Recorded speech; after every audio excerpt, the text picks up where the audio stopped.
Good afternoon. Welcome to the press conference for Alexander Zverev. Please raise your hand if you would like to ask a question. This will be slightly shorter. So, who would like to ask first? Neil? Yeah, hi Alex. Hello. Can I ask you, what's been the best thing off the court or on the court about being a Grand Slam champion? What event happened to you? And just sort of related to that, how long and how difficult has it been to get your head back in and think about winning number two?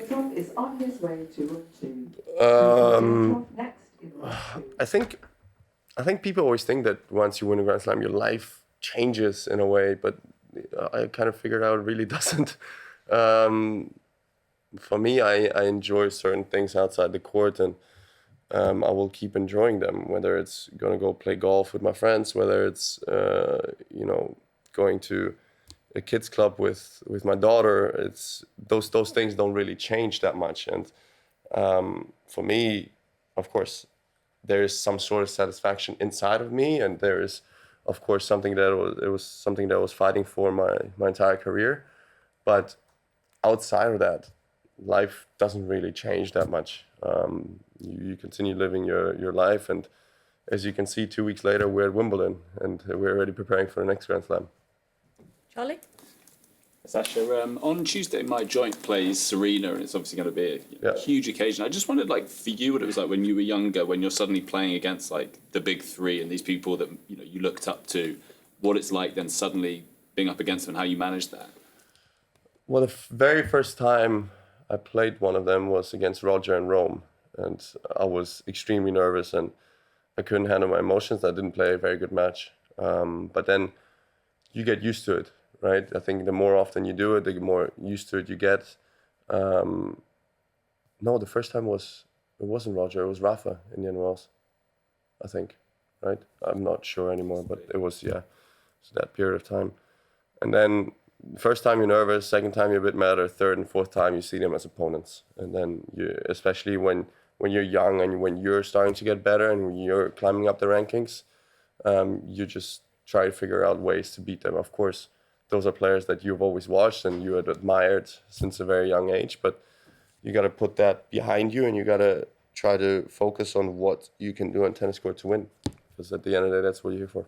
And I was thinking, obviously it was much further on in your career, but a comparable situation to Tuesday could have been you against Rafa 2024, just such a huge, mega occasion. How did you find all the kind of hoopla around that? I think it is a bit different because Serena took a longer time off. I think she took almost 4 years off, right? Whereas Rafa took a couple of months off and was still at a very high level of his game, but he wasn't seeded. And I was, I think, number 2 or 3 seed at Roland Garros.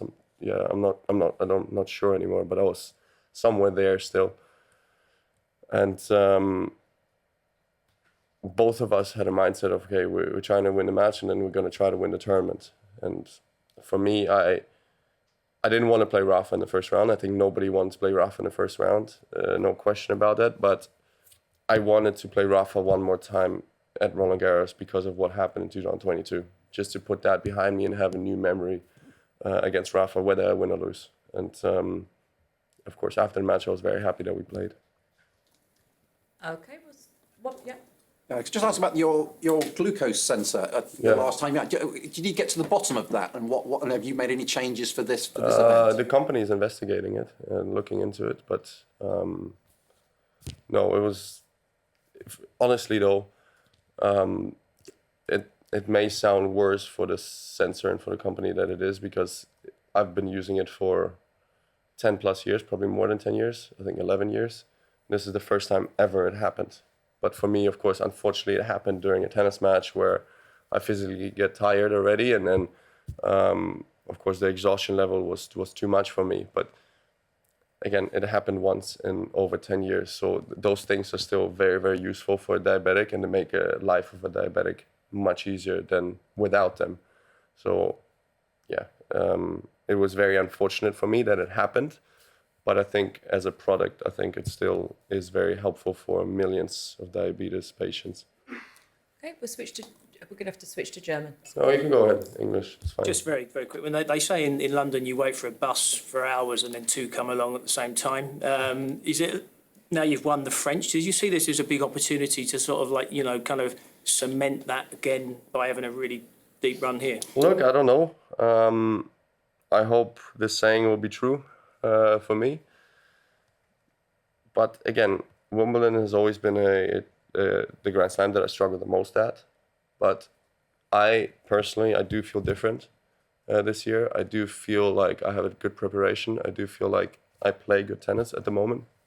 And I'm going to do everything I can to show that on a tennis court and to show that on a match court. And then after that, that's all that I have in my control, and everything else will follow.